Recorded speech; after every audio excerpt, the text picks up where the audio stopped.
help me understand, how do you put together, I understand there's different kind of steps and stages, and it kind of starts with where we are today, and it goes to helping the buyer achieve the ultimate value that they're seeking. And there are stages in between. If we don't have one, how do I put one together? Well, first of all, it doesn't need to be complicated. There's nothing wrong with 4 milestones to get where you need to be. Ideally, if you've done a bunch of deals yourself, then you can see the patterns. At the worst, you can map it to your sales stages. But ideally, you have a concept from your marketing department about what the buyer journey looks like.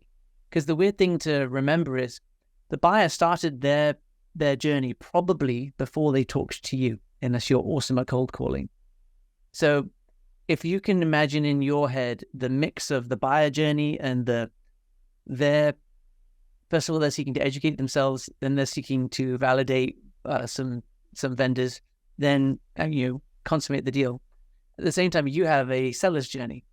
So get from your marketing department that buyer's journey, from your sales team, get your sales stages, and look to see where they line up.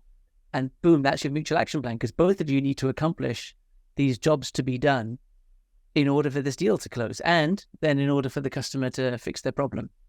So look at the jobs to be done for you, which is going to be in your sales stages. You probably have exit criteria that you need to, check off, build those in, but don't forget to put yourself in the shoes of the customer and ask, what jobs do they have to be done?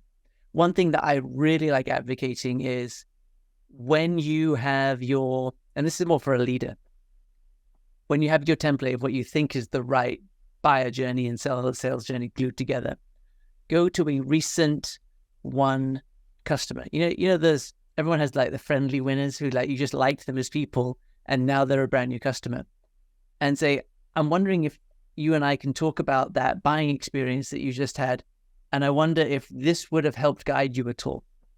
And either they say, that was complete trash, that's not my experience at all, this wouldn't help, in which case you can refine it. Or they say, yeah, this would have helped. But either way, the kind of side benefit is they're going to feel listened to, which is a great relationship builder.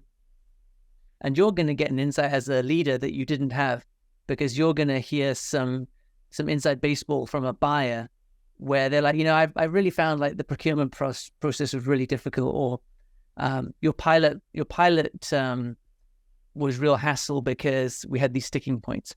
And you're not going to find those things out unless you ask, but they will tell you. So use some direct customer feedback from a newly won friendly to look at your template of your mutual action plan and say, would this have helped? Does this kind of reflect what we did together? That's one thing. And then the other thing is that one size doesn't fit all. So I would absolutely expect that your commercial or your emerging size business teams have a radically different mutual action plan than your enterprise team, because they have different timescales. First of all, they're going to have different expectations. They're going to have different members of the buying committee who you would want to include. And then the third thing is, don't forget that people are a really important component of the plan. It's not just what are the actions that we're going to do between now and the value being realized. It's understanding who do we think would be involved to actually work on it. So on my side, I know for a proof of value, I need to bring in an SE, and I'm going to need to bring an IT person and myself running the show. On your side, you are going to need the following people. One, that will boost credibility, and two, it will help the rep kind of suss out who is on the buying committee, because you can say, we know that we need a senior IT administrator in order to implement the pilot successfully. Who is that? And all of a sudden now you know it's Bill. And you can say, well, let's bring Bill on a call, and so that we can set up as to why he's helping us spend this time doing that. So look at your buying journey, look at your selling journey, test it with a friendly, and then don't forget the people.